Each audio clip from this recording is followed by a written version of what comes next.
My name is Daniel Rourke, and 3 months ago, the president of my homeowners association ordered a construction crew to block my own driveway with a row of orange barrels on my own property while I was still living in the house because she wanted my land for her husband's luxury townhome project.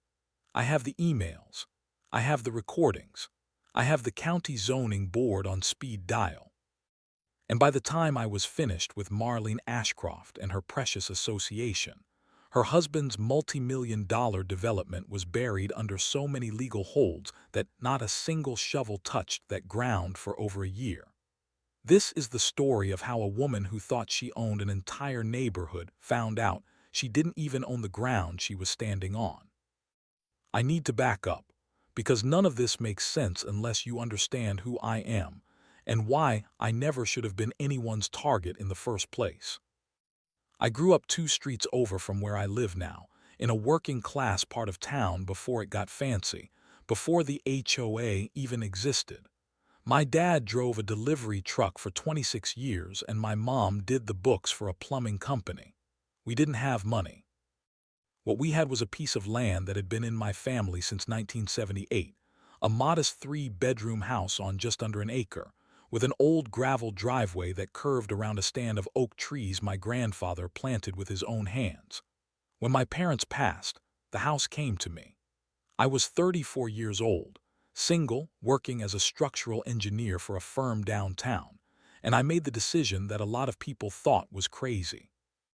I moved back into my childhood home instead of selling it. For a few years it was quiet. Then the fields around us got sold to developers, and what used to be farmland became Ridgeview Commons, a gated community of nearly 400 homes with manicured lawns, decorative fountains, and a strict homeowners association that governed everything down to the color you were allowed to paint your mailbox. My property sat right at the edge of it, technically inside the boundary line because of a land swap my father made back in the 90s, but never actually part of the HOA because my deed predated the association's formation by over a decade. That distinction, that one sentence buried in old paperwork, is the entire reason this story exists. For years the association left me alone because my lawyer, back when my father was alive, had been smart enough to get a formal letter on file with the county recorder's office stating my property was exempt from HOA governance due to prior deed restrictions. I didn't think about it much.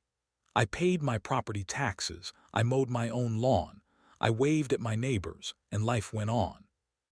Then Marlene Ashcroft became president of the Ridgeview Commons Homeowners Association, and everything changed. Marlene was the kind of woman who treated a volunteer board position like a crown.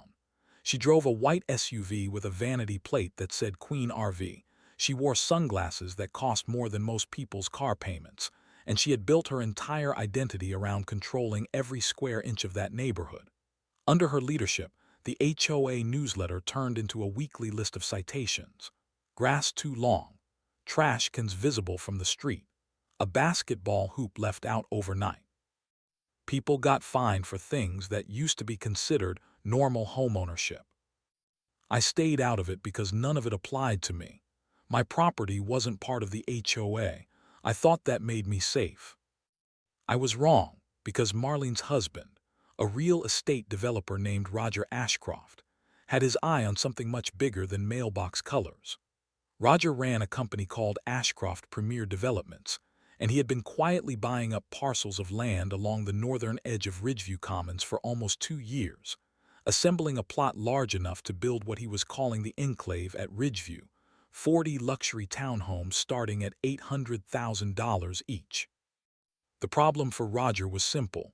His land assembly had a gap in it, a 1-acre gap, my land. Without my property, there was no clean access road for his development. The only way to get construction vehicles in and residents out once the townhomes were built was through a stretch of land that ran directly along my driveway and connected to the county road.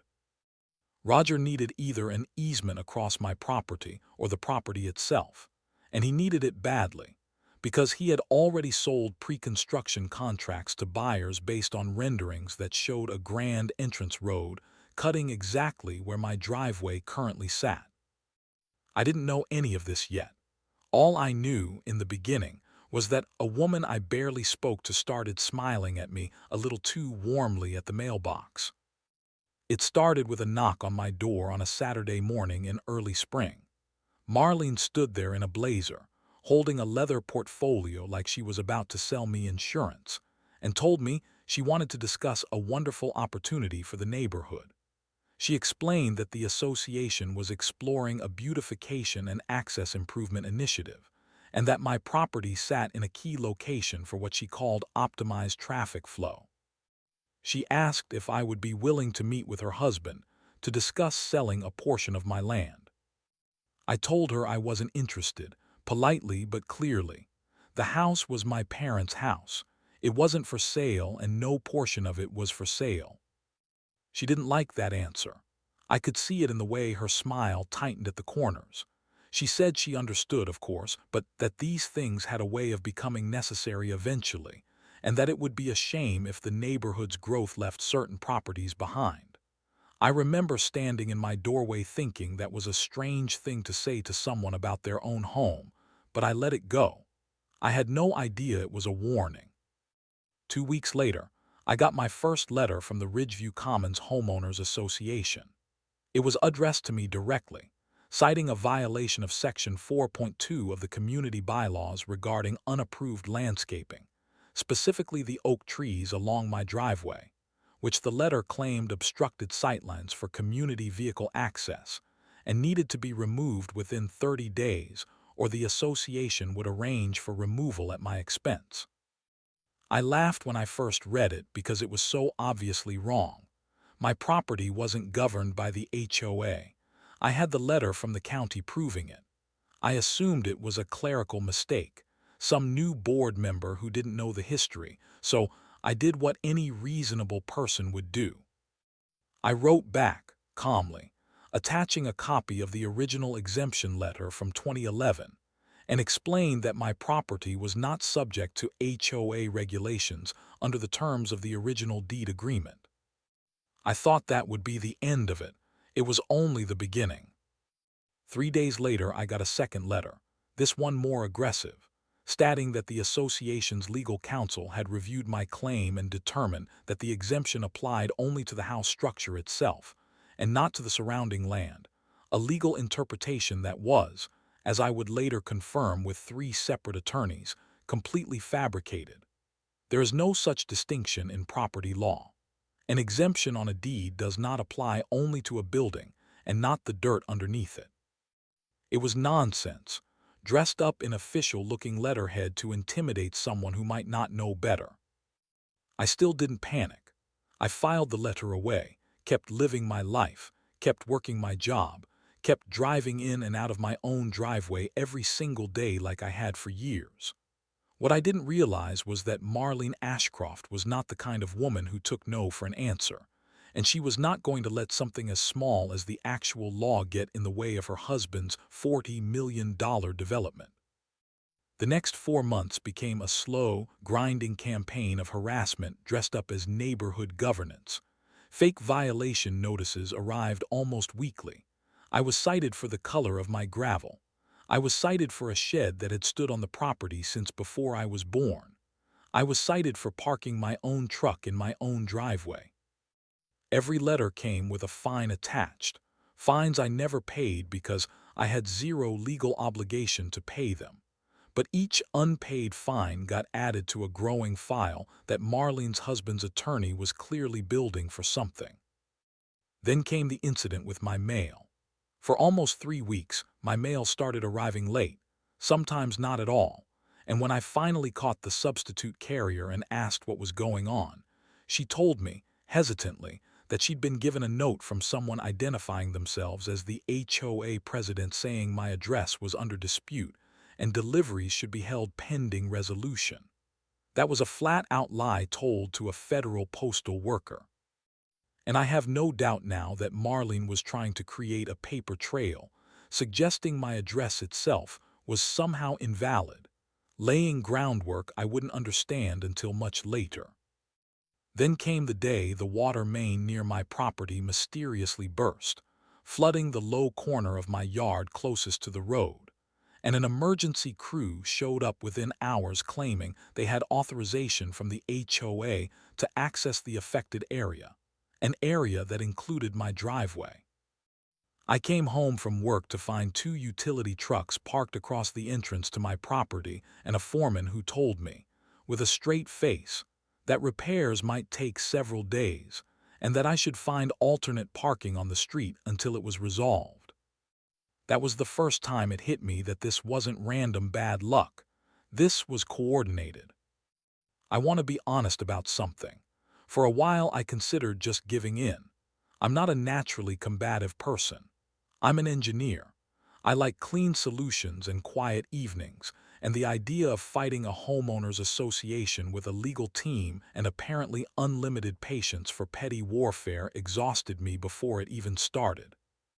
There were nights I sat in my parents' old kitchen looking at yet another fine notice and thought about just calling Roger Ashcroft and asking what he'd offer for the land, just to make it stop. What changed my mind was a phone call from my Aunt Denise, my father's younger sister, who still lived 2 counties over, and who had been the executor of my grandfather's estate before it passed to my dad. She called out of nowhere one evening, said she'd heard through an old family friend that there was drama with my property and the new development next door, and she asked me one question that reframed everything. She asked me if I still had the box. I didn't know what she meant at first. She reminded me that when my grandfather bought the land in 1978, there had been a dispute with the county over an old right-of-way easement that ran along what was now my driveway, a dispute that had gone all the way to a settlement agreement that granted my grandfather and his heirs in perpetuity permanent unrestricted access rights to that strip of land. Specifically because at the time the county had wanted to reroute the access road through his property for an entirely different development project that fell through decades ago. My grandfather had won that fight, and the paperwork had been sitting in a fireproof box in my parents' attic for almost 50 years. I hung up the phone with Aunt Denise and went straight up to the attic. I found the box exactly where she said it would be, buried under old photo albums and a stack of my father's tax records from the 80s. Inside was a manila folder, yellowed at the edges, containing the original 1978 settlement agreement between my grandfather and the county, notarized, recorded, and completely airtight. It confirmed, in language even I could understand without a law degree, that the driveway access strip was permanently protected, could not be obstructed, altered, or reassigned by any future governing body including but not limited to homeowners associations, municipal boards, or private developers, without the express written consent of the property owner and their heirs.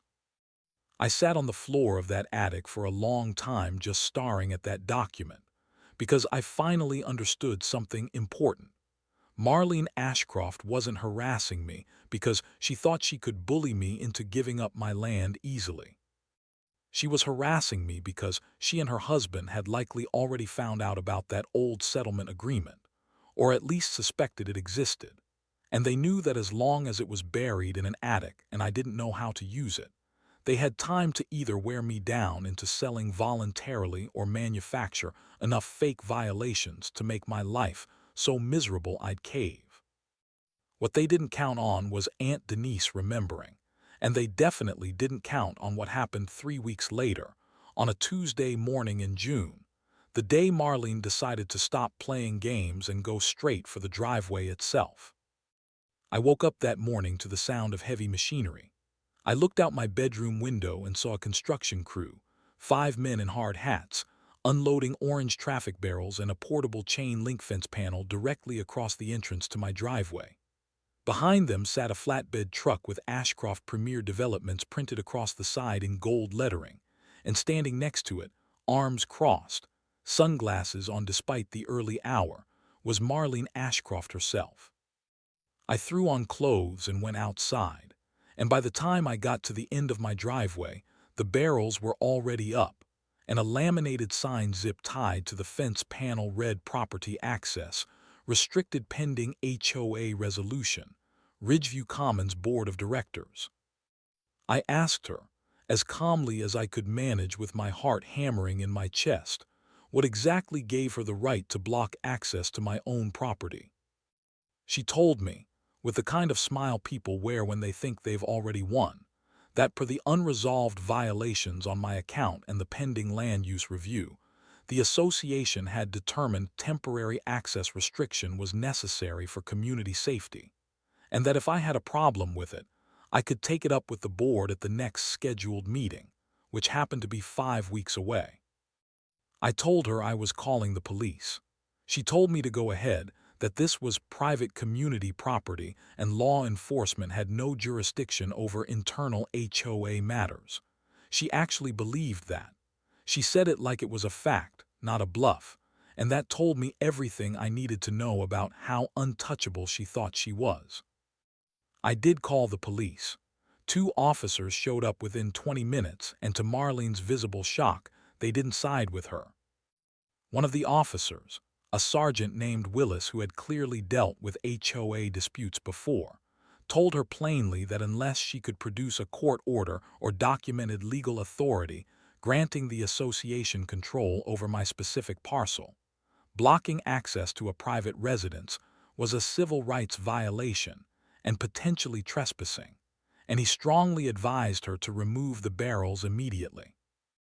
Marlene, to her credit or maybe just her arrogance, didn't back down. She pulled out a folder of her own, showing the officer copies of the fabricated violation notices and a document claiming the association had a right of entry for unresolved code enforcement. Sergeant Willis looked it over, looked at me, and told us both that this was clearly a civil property dispute that needed to go through the courts, and that he wasn't going to physically remove barrels from private property without a judge's order, but that he was documenting the incident and strongly recommended I contact a real estate attorney immediately. The barrels stayed up. I couldn't get my own truck out of my own driveway. I had to walk 2 blocks to catch a rideshare to work that morning, humiliated, furious, and absolutely certain of one thing. Marlene Ashcroft had just made the biggest mistake of her life, because she had escalated this into something documented, witnessed by police, and time-stamped, and she had done it right after I found the one piece of paper that could end her husband's entire development before it ever broke ground. That night I didn't sleep. I sat at my kitchen table with the 1978 settlement agreement in front of me, my phone, and a legal pad, and I started making a list. Not a list of complaints, a list of targets. I called a real estate attorney named Priya Chandrasekhar the next morning, recommended by a colleague at work who'd used her for a commercial dispute.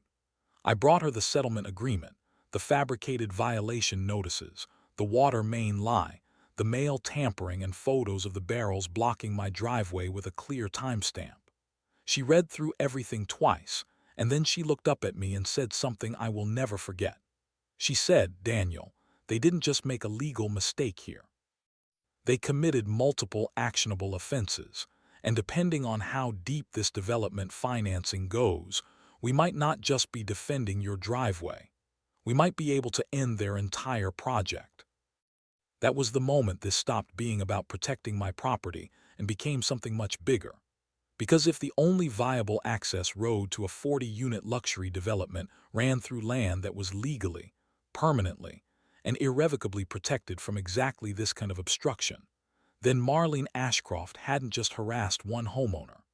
She had put her husband's entire multi-million-dollar project on a foundation that could collapse the moment the right documents hit the right desk.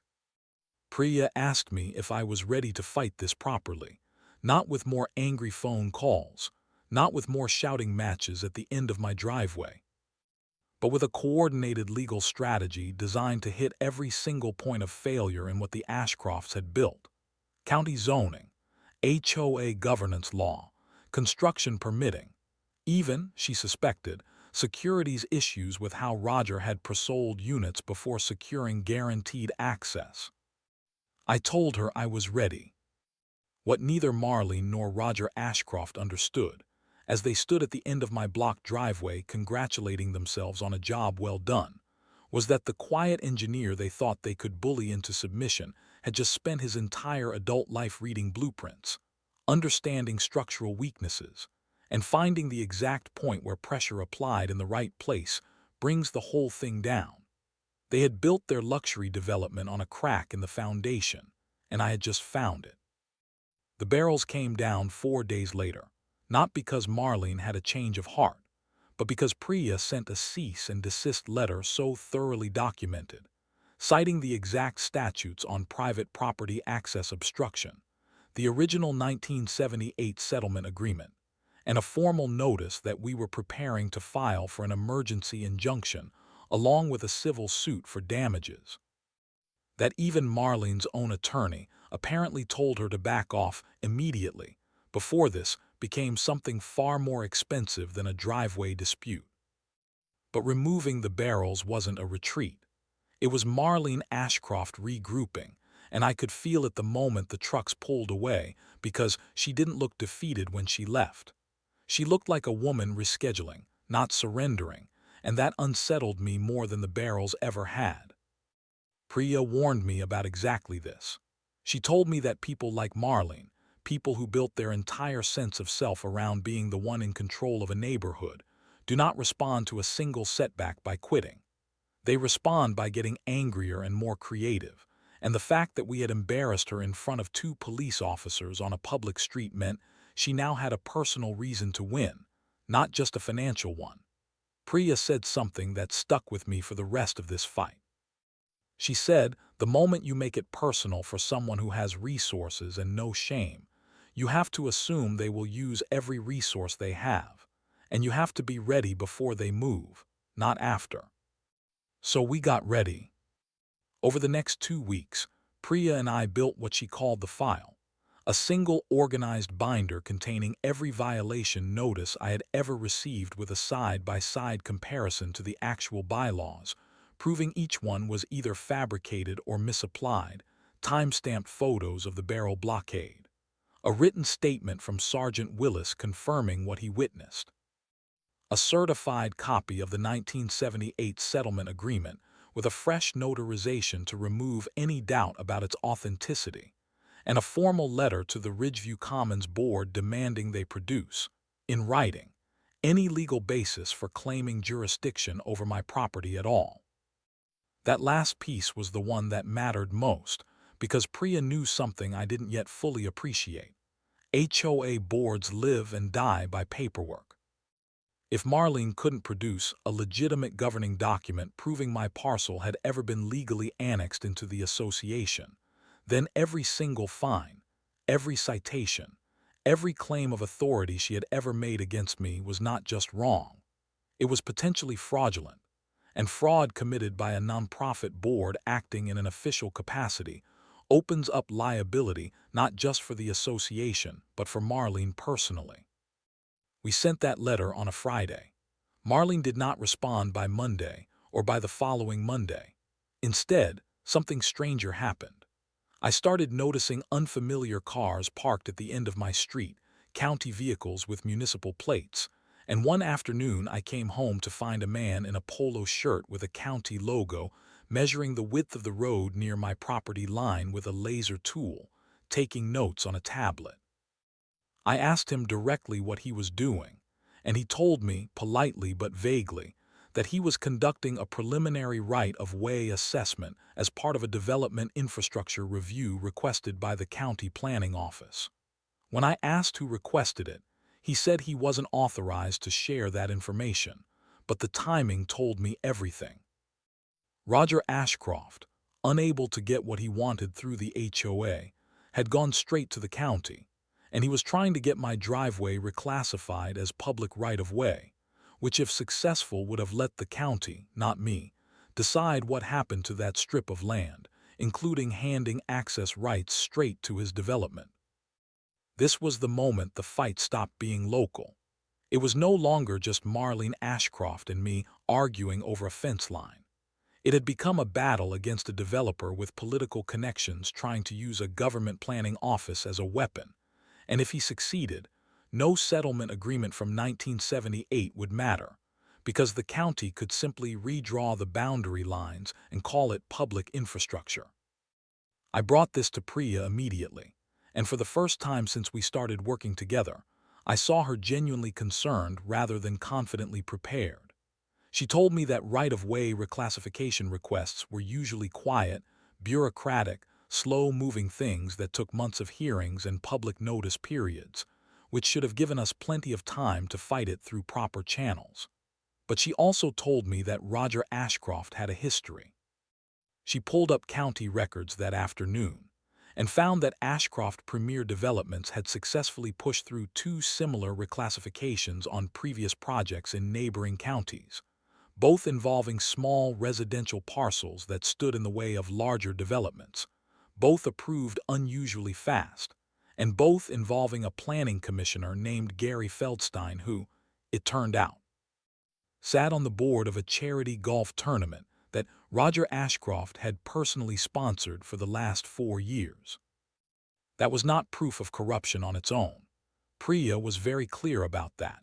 Coincidence and friendship are not illegal, but it was enough of a pattern that she recommended we do two things immediately. First, formally object to the right-of-way review in writing, on the record, citing the 1978 settlement agreement as an existing legal encumbrance that made any reclassification legally complicated and likely to trigger a lawsuit regardless of the outcome. Second, and this was her idea, not mine, she recommended I attend the next public county planning meeting in person and speak during the public comment period, because sunlight, she said, was often the fastest way to slow down a rushed process that depended on nobody paying attention. I had never spoken at a public meeting in my life. I am not a naturally confident public speaker. I spent most of my career hunched over blueprints and structural calculations, not standing at a podium in front of elected officials. But I went, because Priya was right that this was bigger than me being comfortable. The meeting was held in a county building I had passed 100 times and never once entered, a beige municipal room with fluorescent lighting and rows of folding, chairs mostly empty, except for a handful of retirees who apparently attended every single planning meeting as a hobby. I sat near the back and watched as Gary Feldstein, the commissioner Priya had flagged, ran through a routine agenda for almost 40 minutes before finally reaching the item labeled Preliminary Right-of-Way Assessment, Ridgeview Commons Northern Access Corridor. When the floor opened for public comment, I stood up, walked to that podium with my knees genuinely shaking, and I told them exactly what had happened. I told them about the fabricated violation notices. I told them about the barrels blocking my private driveway while police stood there confirming it was illegal. I told them about the 1978 settlement agreement that predated the entire association and granted permanent protected access to that exact strip of land. And I told them, looking directly at Commissioner Feldstein, that I found it interesting that a right-of-way review requested with unusual speed happened to benefit a developer who had personally sponsored his golf tournament for 4 consecutive years. The room went very quiet. Feldstein's face changed color in a way that told me the comment had landed exactly where I wanted it to. He mumbled something about the review being a standard preliminary process with no predetermined outcome. But another commissioner, an older woman named Patricia Nunley, who I would later learn had a reputation for being the one honest vote on that board, asked to see documentation of the 1978 agreement on the record, and asked pointedly why an established legal easement hadn't been flagged before the review was initiated. That single question from Commissioner Nunley did more damage to Roger Ashcroft's timeline than anything Priya or I could have engineered on our own, because it forced the board to formally table the review pending further legal documentation, which meant no fast-track reclassification, no quiet rubber stamp, and most importantly, a public record now existed showing that the process had been challenged on ethical grounds by a homeowner directly affected by it. I left that meeting exhausted, adrenaline still running through me. But for the first time since the barrels went up, I felt like I was no longer just reacting to whatever Marlene and Roger threw at me. I was starting to control the pace of this fight. Marlene did not take the public meeting well. I know this because 3 days later, a woman named Cheryl Voss, who lived 2 doors down from the main Ridgeview Commons entrance and who I barely knew beyond a friendly wave, showed up at my door unannounced. She told me she had been at a neighborhood social event where Marlene had apparently spent almost 20 minutes venting to a small group of board allies about, in her words, that ungrateful man on the exempt lot trying to destroy everything the community had worked for. Cheryl told me Marlene had specifically said, according to her, that if the county wouldn't move fast enough, she would find another way to make my life difficult enough that I would simply want to leave. Cheryl wasn't there to warn me out of loyalty to me specifically. She told me honestly that she had her own complaints about how the HOA board operated, unrelated to my situation, involving a dispute over a fence variance that had been denied for her, but approved for a board member's sister living 3 houses down. She said she'd watched Marlene bully enough people over the years that she was tired of staying quiet, and she wanted me to know I wasn't imagining the pattern. That conversation with Cheryl changed my strategy again, because it told me something important. I was not the only person in Ridgeview Commons who had been mistreated by this board. I had assumed, incorrectly, that this was a targeted campaign specifically about my land and nothing else. What Cheryl described sounded like something much bigger, a pattern of selective enforcement, favoritism toward board allies, and financial decisions that benefited people close to Marlene at the expense of everyone else. I asked Priya what it would mean if that pattern could be documented and proven. She told me something that reframed the entire fight one more time. If Marlene had been using her position as HOA president to selectively enforce rules, misuse association funds, or act in ways that benefited her personally or benefited her husband's business interests, that wasn't just bad governance. Depending on how it was structured, it could constitute a breach of fiduciary duty, and in some cases, depending on what the bylaws said about board member conflicts of interest, it could be enough to force an emergency vote to remove her from the board entirely. That became the second front of this war.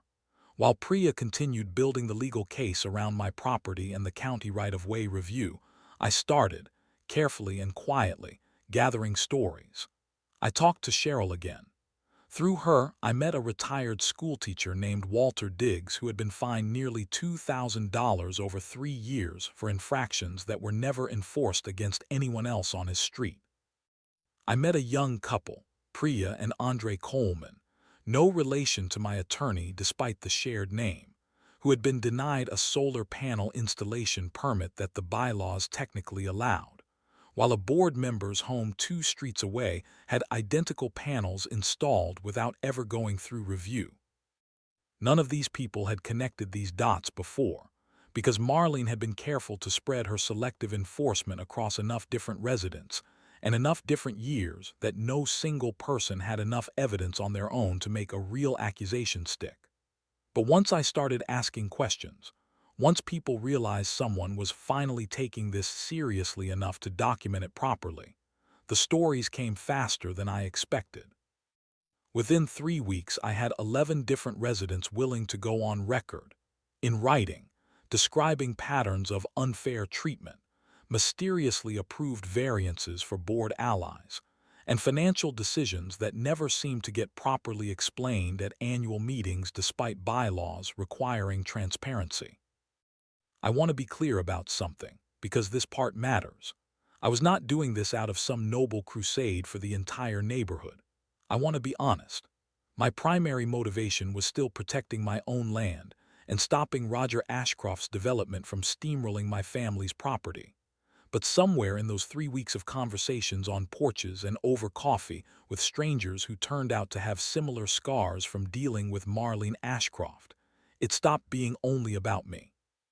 It became about proving, with real documentation, that the entire system Marlene had built to control Ridgeview Commons was rotten at its foundation. The same way I had discovered her husband's development was built on a foundation that legally could not hold.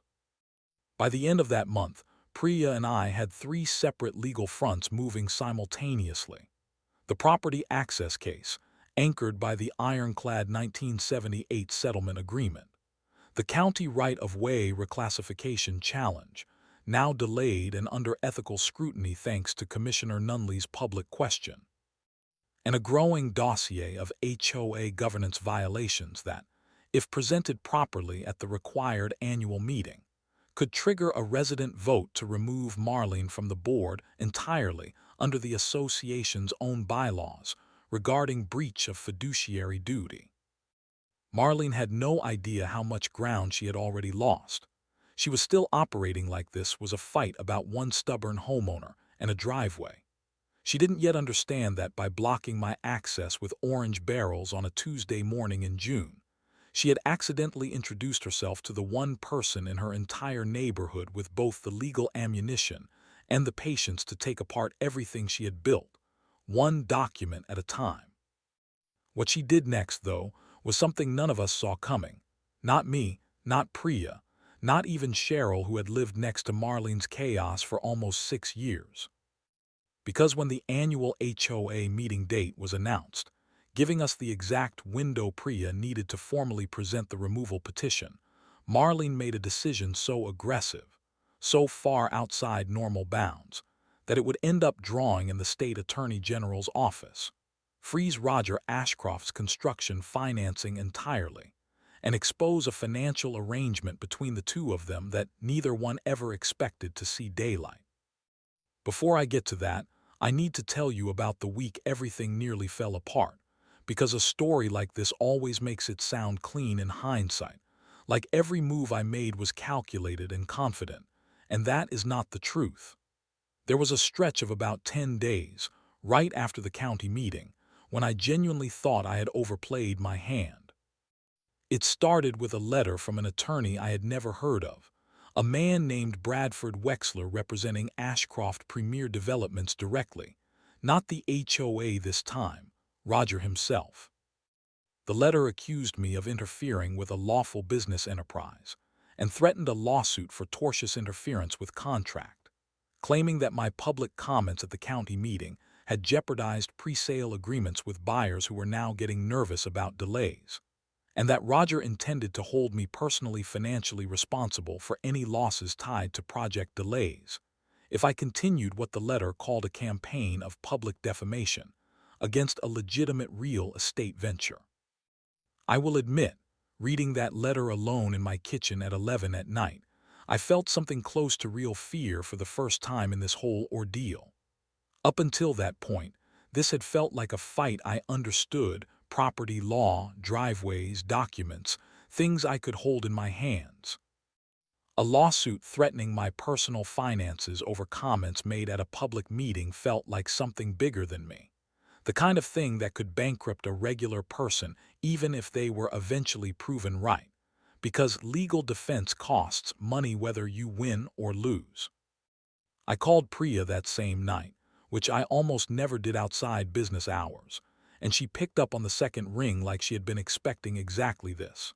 She told me to breathe, and then she told me something that calmed me down more than anything else could have.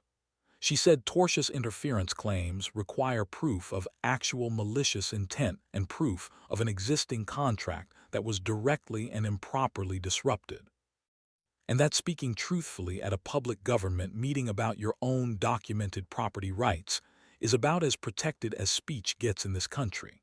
She called it what it was: a scare tactic, a letter designed to intimidate someone without a lawyer into backing off, sent by a developer who was rattled enough by one homeowner's testimony to burn money on an attorney rather than just letting the process play out. She was right that it was a scare tactic, but it worked exactly as intended for those 10 days, because even knowing intellectually that the threat was weak, the emotional weight of it followed me everywhere. I stopped sleeping well. I found myself rereading the letter at 2 in the morning, running worst-case scenarios, wondering if I should just let Roger have his access road and go find somewhere else to live where nobody would ever bother me about a fence line or a mailbox color again. What snapped me out of that spiral was, oddly enough, my father. Not literally, since he had passed 6 years earlier, but I found myself up in that same attic again one night, going through more of his old boxes, and I found something I had forgotten existed. A folder of correspondence from the very same county dispute in 1978. Letters my grandfather had written to my father describing what it felt like to fight a government agency backed by developers who wanted his land for a different project decades earlier. In one letter, dated March of 1979, my grandfather wrote to my father, who was still a teenager at the time, that people with money will always try to make you feel small and outmatched, because that feeling is cheaper for them than actually proving they're right. And the day you stop being scared of the letter is the day the letter stops working on you. I sat on that attic floor and read that sentence about 6 times. My grandfather had fought almost the exact same fight, against almost the exact same kind of pressure, decades before I was even born, and he had won, and the settlement agreement sitting downstairs in that fireproof box was proof of it. I photographed that letter, brought it downstairs, and taped it to my refrigerator where I would see it every single morning for the rest of this fight. The next day I called Priya back and told her I wanted to respond to Wexler's letter, not by backing down, but by matching the aggression with documentation. She drafted a response that did 3 things. First, it flatly rejected the claim of tortious interference, citing the legal protections around public comment at government meetings. Second, it noted, pointedly, that any pre-sale contracts Roger Ashcroft had entered into for units in a development that lacked confirmed legal access were arguably built on a material misrepresentation to his own buyers, since he had apparently sold homes based on an access road that ran through legally protected land he did not own and had no confirmed right to use. Third, and this was the part that I think actually landed the hardest, the letter noted that we would be entering all correspondence, including Wexler's original threat, into the public record as part of the ongoing county right-of-way review, since it was directly relevant to demonstrating a pattern of pressure tactics being used against affected residents. We never heard from Bradford Wexler again after that letter went out. Priya told me that was typical. Lawyers sent scare letters constantly because most people folded before ever consulting real counsel. But the moment you demonstrated you understood the actual legal landscape and weren't going to be bullied by letterhead, the aggressive lawyers tended to go quiet fast because their entire strategy depended on fear, not on the actual strength of their case. Around the same time the Wexler letter went quiet, something else started happening that I hadn't anticipated at all. A local news reporter named Priyanka Desmukh from the regional station, who covered county government and had apparently been sitting in the back of that planning meeting the day I spoke, reached out to me directly asking if I would be willing to do an interview about what she called an interesting story involving a homeowner, an HOA, and a stalled luxury development. I was hesitant at first. Priya, my attorney, actually cautioned me a little here too, not against talking to press exactly, but reminding me that anything I said publicly could be used by Roger's side in any future litigation, so we needed to be careful and precise about what I actually said on camera. We spent almost 2 hours the night before the interview going through exactly what I could say, sticking strictly to documented facts, the settlement agreement, the barrel blockade witnessed by police, the fabricated violation notices I could show side by side against the actual bylaws, and avoiding any language that could be construed as speculation about corruption I couldn't yet prove. The interview aired on a Thursday evening, a 5-minute segment that included footage of my driveway, a copy of the 1978 agreement held up on camera, and a clip of Sergeant Willis, who agreed to a brief on-camera statement confirming what he had witnessed that morning with the barrels. Marlene declined to comment when the reporter reached out to her, which the segment noted directly, and Roger Ashcroft's office sent back a boilerplate statement about being committed to responsible community development and looking forward to resolving any misunderstandings amicably. That segment changed everything, not because of some dramatic single moment, but because of what happened in the days after it aired. My phone started ringing with numbers I didn't recognize, and almost every single one turned out to be another Ridgeview Commons resident who had seen the story and wanted to share their own experience with Marlene Ashcroft's board. I heard from a woman named Denise Farrow, whose late husband's memorial bench, donated to a small community green space, had been removed without notice because Marlene decided it violated an aesthetic guideline, despite the same green space displaying decorative flags from 3 board members' favorite sports teams.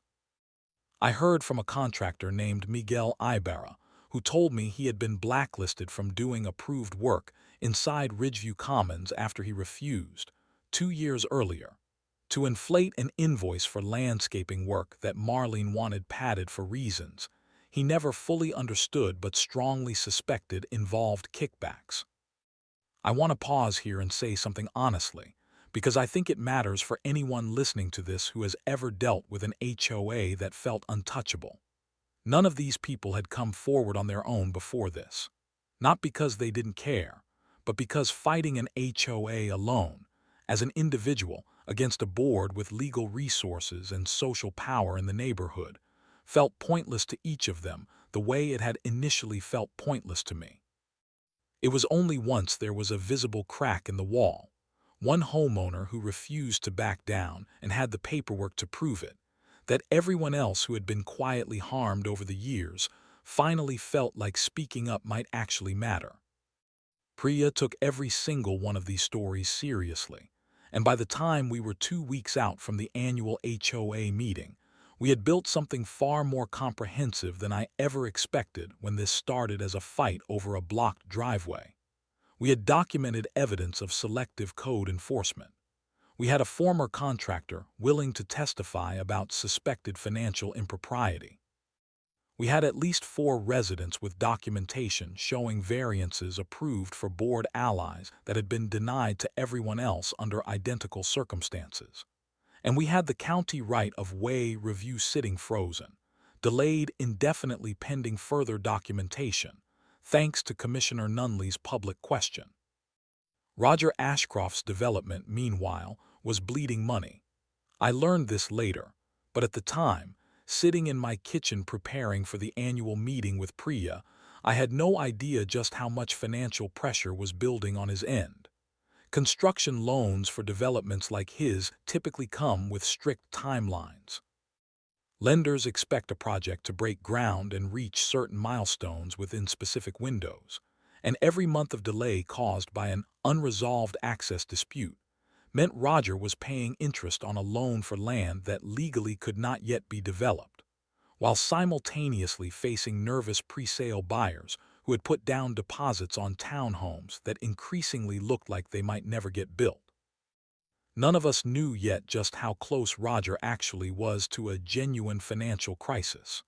What we did know, walking into that annual meeting, was that Marlene Ashcroft was about to stand in front of every resident of Ridgeview Commons, many of whom now had documented grievances against her. While I sat in the audience with a binder containing enough evidence to trigger a formal removal vote under the association's own bylaws. She did not know what was coming. I remember watching her walk into that meeting hall that evening, dressed like she was accepting an award, greeting people with that same tight practice smile she had given me on my porch months earlier, completely unaware that the quiet engineer she had tried to bully off his own family land had spent the last 2 months turning her own neighborhood against her, one honest conversation at a time.